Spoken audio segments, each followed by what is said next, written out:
Estamos con Fernando Valladares, investigador del CSIC, y Hola. Daniel Lacalle, economista. ¿Lo hablamos? Hay tres cosas excepcionalmente importantes a la hora de atender a un problema incuestionable como es el del cambio climático, ¿no? El primero es entender que las estimaciones son estimaciones, no son ciencia. Las estimaciones, si nosotros atendemos a las estimaciones del Club de Roma, hace 21 años que nos hemos quedado sin agua, sin petróleo, sin carbón y sin trabajo. Debemos, por lo tanto, igual que los economistas, sabemos que las estimaciones, cuanto más se alargan en el periodo de tiempo, más probabilidad de error hay, se deben tomar. ¿Significa eso que no se debe hacer nada? Absolutamente no. Con el alarmismo que hemos visto en este vídeo del dinosaurio, lo que nos encontramos es algo que a mí me preocupa muchísimo. Se está generando en todo el mundo, particularmente en los países desarrollados, una reacción muy negativa por parte de los ciudadanos a las medidas para combatir el cambio climático por esa percepción de valor presente neto, de engaño financiero, ¿no? Nos están cobrando ahora por una cosa que después, pues como vemos el documental famoso de Al Gore, que no cumplió ni el 95% de sus cosas que predecía no ocurrieron. Entonces, lo importante es, primero, que no se genere esa reacción negativa de los ciudadanos a las medidas que todos estamos de acuerdo que se deben implementar. Segundo, entender que las medidas no se pueden tomar de manera que lo que lleven es al empobrecimiento de la gente, porque una cosa es que tengamos cuidado por el planeta y otra cosa es que lo que llevemos es a generar todavía más problemas de los que pensamos crear. Y el tercer problema es que en el diálogo que estamos viendo en COP26, en otros foros, se ha desplazado completamente a los que encuentran soluciones. Se habla de los que hablan mucho, los que dan problemas, hablan mucho los que se unen a los problemas para darse a sí mismos más poder, y los que dan soluciones, probablemente tú, las empresas, los ingenieros, etcétera, están fuera del diálogo, tan fuera del diálogo que, claro, se llega a cuestiones tan preocupantes como lo que estamos viendo ahora mismo en el mundo, ¿no? Estamos una serie de países que nos consideramos ricos, pero que lo que somos es endeudados, no ricos. Le estamos diciendo a los países productores de petróleo y de gas lo siguiente: dentro de 10 años no vamos a usar su producto, ¿vale? Pero ustedes, por favor, sigan invirtiendo cientos de miles de millones de dólares en desarrollar sus recursos para vendernos a nosotros ahora barato y abundante. Claro, los países, estamos echando también del diálogo a los países que no tienen el lujo de tener la capacidad de discutir si nos apetece o no nos apetece crecer un 1% más o un 1% menos, porque no se pueden permitir. Bueno, yo creo que una de las discrepancias o sutilezas que no debemos perder en el debate es qué entendemos por crecer. ¿Qué entendemos por desarrollo? Se ha hablado mucho de desarrollo sostenible, que es un oxímoron, es matemáticamente imposible. No, ¿por qué? Sí, porque el desarrollo se choca con los límites planetarios. No. De los 9 límites ya hay 7 en los que hemos rebasado. Explícanos, explícanos, sí, por favor, esto, porque esto es muy importante. Claro, los 9 límites planetarios se calcularon hace 15 años por Johan Rockström en el Instituto de Resiliencia de Estocolmo. A partir de entonces hay centenares de científicos que le han puesto números a dónde están esos límites planetarios, porque lo que sabemos es que no interesa rebasarlos. ¿Por qué? Porque no es reversible. Una vez que se rebasa un límite planetario, el sistema se comporta de otra manera, normalmente muy adversa para la población humana, y es muy difícil volver atrás. Lo más seguro es quedarse precisamente en esa zona verde de seguridad, y los límites planetarios tienen que ver con la diversidad ecológica, tienen que ver con el clima, tienen que ver con la contaminación, con la capa de ozono, así hasta 9 cosas que se llevan años estudiando, y sabemos, como digo, que de los 9 hay 7 que están tocados seriamente. Entonces, lo que ya hace 20 años se está planteando es definir el desarrollo en otras unidades que no sean monetarias. Es decir, el ser humano puede seguir creciendo, pero no asociado a una degradación ambiental como la que ahora tenemos per cápita. Es que eso es la clave. O sea, claro. A ver, lo que nosotros tenemos que entender primero, en niveles absolutos y claros, es la intensidad energética del crecimiento económico mundial se ha reducido a mucho menos de la mitad en solo 10 años. Eso es lo primero que lo cual es una buena entender. cosa, ¿no? Lo cual es fantástico. Claro. Entonces, lo primero que no podemos decir es que desarrollo sostenible es un oxímoron, porque lo que estamos haciendo al hacer eso es negar la maravilla que es el ingenio humano y lo que ha demostrado el ingenio humano.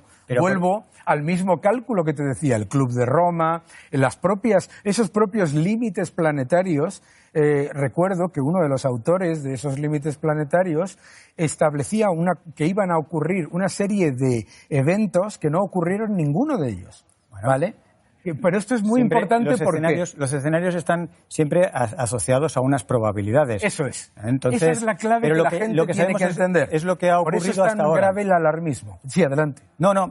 Alarmismo. Es verdad que en esto de la comunicación del cambio climático hay un punto de arte, y lo digo como científico. Sí. Porque no bastan los números. Muchas veces los números sin un marco, sin eso que podemos llamar arte de la narrativa, arte de la transmisión del conocimiento, mucha gente no solo no lo entiende, sino se puede conseguir el efecto que tú estás comentando de bloqueo o de pánico, que no es lo que vamos buscando. Necesitamos una sociedad proactiva, pero también necesitamos una sociedad informada.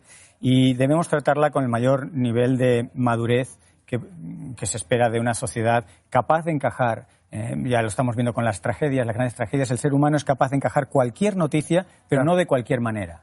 Entonces, el cómo se enmarca la gravedad de la crisis climática es tan importante como la propia crisis climática. Entonces, no hay que andar con paños calientes diciendo que 2,7 grados, que es el escenario más probable al que nos dirigimos si hacemos las cosas como están, va a provocar del orden de aproximadamente un mínimo de 200.000 millones de pérdidas anuales en términos de dólares, pero si queremos ver en fallecimientos son decenas de millones de fallecimientos que son evitables. Piensa, por ejemplo, lo que acabas de decir, ¿no? Esas cifras. Para empezar, una referencia. Son referencias que están hechas en términos nominales, ¿vale? No reales. Bueno, pero de alguna manera hay que empezar a calcular. Cuando te vas a comprar una casa, tienes que saber cuánto vale. Pero por eso es para mí tan grave el entrar en la parte en la que a lo que le estás diciendo a los ciudadanos es: esto es inevitable, esto es absoluto. No, yo no he dicho que sea inevitable. Y segundo, más importante, es decir que hay una especie de capacidad de la economía de adaptarse a una posición que en valor presente neto significa lo siguiente. Significa que tienes que pagar hoy y en los próximos 5 años todo el coste de los próximos 20 años de una estimación que si te equivocas un 2% anual y la media de equivocaciones que hemos sacado nosotros de las predicciones de alarmismo climático, la media de equivocación es del 80%, no del 2%. Si te equivocas en un 2%... ¿Me estás queriendo decir entonces que no hagamos nada? No, al contrario. Lo que te estoy diciendo es lo siguiente. Proponme qué hacemos. Yo te propongo lo que hacemos. Primero, se ha sacado de la solución para tomar medidas del cambio climático, se ha sacado completamente no es cierto, las la ciudad empresas... de Ámsterdam, Barcelona, Bélgica están funcionando ya con una nueva economía. Perdona, ni Barcelona ni Bélgica funcionan con una nueva economía. Dentro de 10 años tendremos los datos, pero hoy por hoy están funcionando con una economía diferente. Una economía en la que tienen los límites planetarios por fuera y los límites de la humanidad por dentro. Bélgica... Kate Raworth lo tiene muy claro y está aleccionando a 3 grandes ciudades, y van 2 o 3 más de camino, para que prueben. Mientras nos ponemos de acuerdo en qué hacer, ya hay ciudades que están probando distintas economías. Pero eso no están probando distintas economías. La Unión Europea completa es el 9% de las emisiones del mundo y el 100% del coste. Mientras tanto, mientras nosotros estamos hablando, desde hoy a marzo, China va a instalar en China más plantas de carbón que toda la Unión Europea tiene ya instaladas hoy en día. ¿Y me quieres decir que mientras China no haga nada, los demás no hagamos nada? Lo que te digo es que un problema global no se puede hacer pasándole el coste al 9% del problema y no haciendo un acuerdo realmente serio. ¿Y por qué te lo digo? La razón es la siguiente. En China, si yo voy el día 1 de enero a un gimnasio y el monitor al que me presentan es un señor que está famélico, con los ojos negros, débil, etcétera, yo en ese gimnasio no me apunto. ¿Cuál es el problema que estamos haciendo en la Unión Europea? Cargando a la Unión Europea en particular de todos los costes, de presentarnos como la solución de un problema que es global, etcétera. Lo que estamos haciendo es que le estamos dando una imagen a los países que pueden participar de la solución de que ni de suerte me apunto yo a esto porque es suicida. Están destruyendo su crecimiento económico, están destruyendo su riqueza. La idea de que el crecimiento económico es la panacea es justamente, y por suerte, una de las grandes falacias que muchas cosmovisiones de pueblos nativos y que cada vez más gente de la ciudadanía adopta como algo a evitar. ¿Ah, sí? El crecimiento económico no es a lo que hay que aspirar. Ah, ¿no? Y entonces tú lo que estás diciendo es que la solución a los problemas medioambientales actuales es enviar a la pobreza al 50% de la población. A una extraordinaria riqueza. Pero ¿Cuál es la riqueza? Pero no una riqueza monetaria que además no nos hace ni felices. El índice de suicidio aumenta con la riqueza a partir de un nivel intermedio de salir de la pobreza extrema. O sea que realmente lo que me estás diciendo te estoy proponiendo es algo que no es una idea nueva, lleva más de 20 años, una comisión en Francia lo estuvo elaborando, de abandonar el Producto Interior Bruto como indicador de desarrollo, porque es una medida muy falsa. ¿En qué es falso, hombre, por favor? Es falso porque da la sensación de que crecemos cuando en realidad nos estamos hipotecando. La famosa cosa que se puede resumir, eso no que hacen falta cuatro planetas y solo tenemos uno para compensar por nuestros residuos y los recursos que necesitamos, te da una idea de que esto no es sostenible. Cuando hablo de desarrollo insostenible es porque el desarrollo entendido desde los términos puramente monetarios o financieros o económicos no se puede mantener. Ya hoy hemos reventado el metabolismo de la Tierra 2 veces. Una para darnos de comer. Con los fertilizantes rompimos el metabolismo del planeta y lo estamos pagando, y después rompimos el segundo metabolismo del planeta con la energía. ¿Cómo vamos a estar ser 8.000 millones de personas de una forma absolutamente insostenible? ¿Cómo vamos a estar rompiendo el metabolismo del planeta cuando precisamente gracias a la innovación, a la eficiencia, a la tecnología y a la diversificación, el nivel de pobreza y el acceso a alimentos, a agua potable en el mundo es el más alto de la historia jamás? La agricultura produce un 20% menos que hace 30 años por el cambio climático. Pero hemos agotado los recursos. Doñana no tiene agua en el subsuelo. El clima está provocando el 80% de los movimientos migratorios de nuestra especie. Millones de personas se mueven porque en el Sahel o en Nicaragua no pueden cultivar lo que llevaban años cultivando. Pero la razón por la que... Pero estarás de acuerdo conmigo que si lo que ocurre en Nicaragua no tiene nada que ver con el cambio climático y todo que ver con una dictadura. Tiene mucho que ver. Tiene todo que ver con una dictadura vamos a ver, que lo que se dedica es a llevar a cabo una política extractiva. Lo que no se puede hacer es identificar los problemas de un país que son claramente, además, eso sí que son claramente monetarios y económicos, de una política extractiva y confiscatoria porque entonces todo es culpa del cambio climático. Y mientras tanto, el cambio climático nos olvidamos, pero mientras tanto, esta es la clave, nos olvidamos que China, India, Rusia y el 20% de la fuerza laboral del planeta está en otra dinámica completamente distinta. ¿Cómo atraemos a esos países a un desarrollo sostenible, eficiente, tecnológico? Primero, mostrando que desde luego, no desde una perspectiva de privilegio, nosotros los ricos os vamos a decir que no debéis crecer, sino desde un punto de vista muchísimo más interesante y además muchísimo más enriquecedor, que es el de el desarrollo tecnológico, la competencia y la innovación, que es lo que genera precisamente que la intensidad energética del crecimiento económico sea la más baja de décadas. Esa es la clave. El que sea la más baja no significa que sea lo suficientemente baja. Pero como no lo la haces... La economía circular es una manera de poner un pequeño parche que nos hace ganar tiempo, pero no resuelve el problema. Porque si tú en la economía circular sigues metiendo grandes ¿Cómo lo cantidades... resuelves? ¿Cómo lo resuelvo? Sí. Consumiendo menos y produciendo menos. Consumiendo menos y produciendo menos. Es decir, bien, vale. Vamos a consumir. Que no lo he inventado yo, vamos. No, es que las cosas que se proponen, las buenas intenciones suelen generar... Vamos a consumir, ¿cuánto menos? Mucho menos. ¿Mucho cuánto? Un 30% menos. Todo lo menos que podamos. Un 50% menos de lo que consumimos hoy. Por ejemplo, bien, en los países más desarrollados podría valer. Si los países desarrollados consumen un 50% menos, eso directamente significa enviar a la pobreza, no a la pobreza como la medimos en Europa, que es riesgo de pobreza, es decir, que tú y yo no podamos comer carne 3 veces al día, ese tipo de... No, a la pobreza más abyecta, al 30% de la población del mundo. No, eso según claro unos criterios puramente monetarios. No. Yo produzco una serie de bienes y servicios en Brasil, en India, en África, etcétera, y nosotros que los compramos consumimos un 50% menos. Llevas no a la pobreza nuestra, sino a la miseria más absoluta a todo el mundo. ¿Qué tenéis que decir del gran apagón? Esto se habla muchísimo, nosotros nos movemos en redes sociales, en la web, estamos retransmitiendo en streaming. ¿Qué tenéis que decir del gran apagón? ¿La gente tiene miedo? No sé si tiene más miedo al gran apagón o a una nueva Filomena.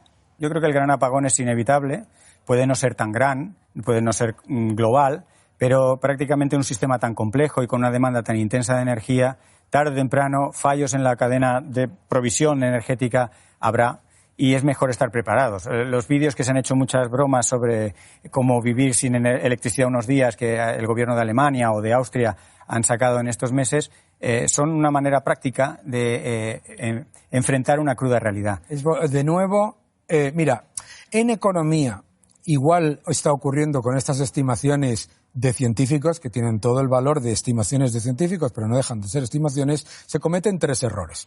El primero se llama presentismo, que es exagerar masivamente lo que está pasando ahora y pensar que es lo más importante de la historia. El segundo es la nostalgia, que es pensar que antes sí que se vivía bien, los aborígenes eran felices, etcétera, no sé cuántos. Los aborígenes eran sostenibles. Eso de que eran felices... No, yo digo sostenibles, no sé si felices. Bueno, sostenibles no sé desde qué concepto, porque desde el concepto morían con una media... Sí, de huella hídrica o emisiones per cápita. Díselo tú a los que iban muriendo uno detrás de otro antes de los 35 años. Yo te digo sostenibilidad. Tenía una huella fantástica porque morían hay siempre una hace 20 años para Hay virtudes que podríamos tomar de cada modelo. A matar a la gente. No, en absoluto. No tiene ningún Los sentido. aborígenes tienen su valor porque están mucho más en equilibrio con el medio que les rodea que nosotros, al habernos separado del medio que nos rodea, por ese espejismo de la tecnología. Sí, no vivimos... ¿En qué nos hemos separado? Y luego, perdona, y el tercer problema, presentismo, nostalgia, distopia. Se va a acabar el mundo, se va a acabar el agua, se va a acabar el trabajo, se va a acabar el carbón, que lo llevamos escuchando todo el tiempo. El gran problema de la distopia es que lo que crea es desafección por parte de la gente con las soluciones que existen. Y eso de que claro que existen soluciones. Y eso, Fernando, de que la tecnología tiene un techo, es tan evidentemente empíricamente falso. No, empíricamente es cierto. Falso, la realidad lo que lo estamos viviendo tú y yo ahora que estamos haciendo una cosa que es un diálogo en streaming. La tecnología que llega ni se te siempre hubiera tarde. ocurrido La hace tecnología 12 llega años. tarde. La tecnología llega tarde. La tecnología no llega tarde. Viene a resolver un problema que ya existe. Lo que te estoy hablando tecnología no es de llega un tarde. mundo en el que nos anticipamos a los problemas. Precisamente Sí, pero el ¿cómo IPCC, te puedes anticipar porque el IPCC, cuando no como tienes buena más colectividad información? científica, es capaz de hacer el mejor pronóstico, bastante ¿Pero cómo va a hacer acertado. el mejor pronóstico Hacemos si un tú pronóstico mismo, que es verdad que falla, si tú igual que mismo cuando se estás dice de que el acuerdo domingo en va a que se llover, equivocan a veces como se mínimo falla. en un 20%? Son sistemas complejos. La idea de que no se está haciendo nada es falsa. La tecnología, la eficiencia, la competitividad y la cooperación entre los ciudadanos, eso ya existe y se está haciendo a pasos agigantados. Lo que pasa es que ese enorme egoísmo y enorme paternalismo que nos entra a los ricos con respecto al mundo sin entender cuál es el impacto de nuestras malas decisiones, lo estamos sufriendo con eso que la gente teme de ahora del gran apagón, que es la evidencia de haberle dicho a los países productores: vosotros iros a olvidaros de nosotros, y ahora nos encontramos con un problema, y un problema importante. Pero la solución nunca va a venir de colectivizar. El colectivismo, sobre todo a nivel no global, si lo hemos visto a nivel de países muy grandes, lo que ha hecho ha sido generar miseria y escasez. Nunca, y mucho menos, defensa del medio ambiente. Ojo, el colectivismo ha sido devastador en todas las naciones de nuestro planeta. Si encima lo llevas a nivel planetario, todavía peor. ¿Cómo se soluciona todo esto que está diciendo Fernando de consenso, respeto por el clima, mejora de la conciencia climática, etcétera, etcétera? Tecnología, eficiencia, innovación, mercado y competencia. Pues está claro que hay debate. Os agradezco muchísimo que hayáis participado en este estreno de esta ventana digital en antena3noticias.com y seguimos. Lo hablamos. Muchas gracias.